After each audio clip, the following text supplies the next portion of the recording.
Daydream. Adopted version. HollowWorlds, Rain the Magician. WillowLoveHeart Chapter 2 Chapter 1. Adventure of the Unknown. Notes. See the end of the chapter for notes. Chapter text. Dizziness was the first thing Leo could feel as he slowly rose to consciousness. It was honestly a mystery that Leo didn't know how he ended up here.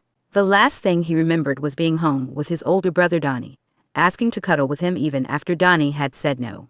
Mikey happily agreed instead so Donnie could finish his experiment in peace, much to Leo's dismay. As Leo and Mikey were heading out of the lab, they bump into Raph, who was blocking the entrance. Leo saw Raph open his mouth before his face morphed into horror.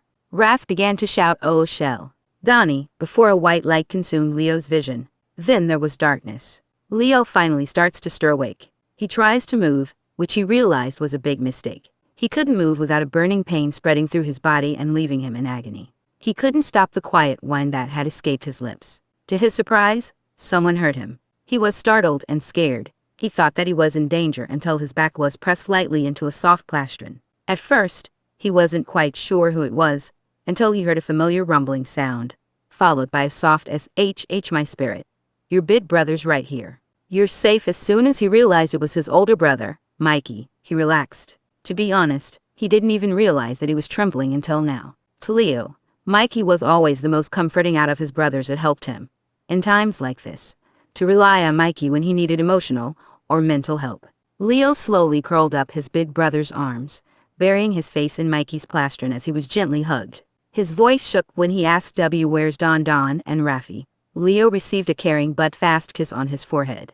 Leo knew that it wasn't a normal brotherly kiss. Instead, it was a secret code he created with his brothers years ago. It means that Mikey doesn't know where they are, or where the others are, and to refrain from using their real names. Spirit was one of the nicknames Leo's brothers called him. Leo tilts his head up as Mikey gently begins to pick him up and guide him to lean against the nearby alley wall. Leo looked at his brother when he spoke. "Do you have your cloaking brooch with you, Spirit?" Leo tried to nod his head slowly but ended up with a slight hum instead. As Leo took a minute to account for his injuries, he seemed to have some light bruising on his ribs.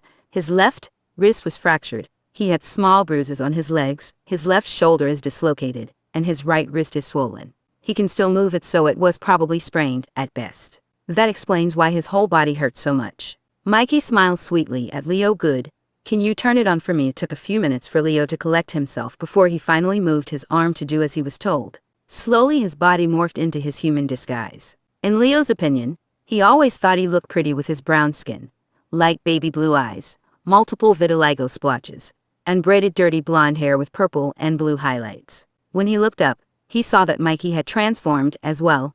Mikey had darker brown skin, dark blue eyes, some scars across his face along his chin cheeks, and black hair that was put up in a high ponytail, with orange and red highlights. To Leo's dismay, he noticed his older brother's displeasure with his outfit. Mikey took off his hoodie and jacket and then put them on Leo to cover his body. It seemed that the green crop top, black high-top boots, and black shorts were deemed too inappropriate for his brother's liking. Since he was lost in thought, Leo didn't notice until it was too late that Mikey was picking him up and holding him like a toddler. It's not like Leo minded, nor did he fight when he felt a hand against the back of his head.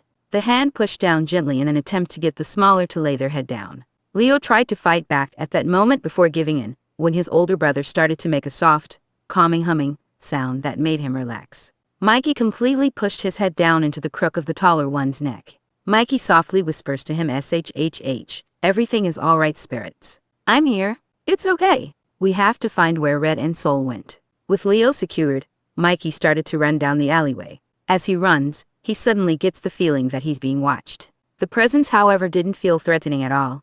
It was more like it was wary, or observing him from a distance. Notes. First chapter now posted. What do you guys think of it? I'm interested in everyone's feedback. Slightly smiling face. Smiling face.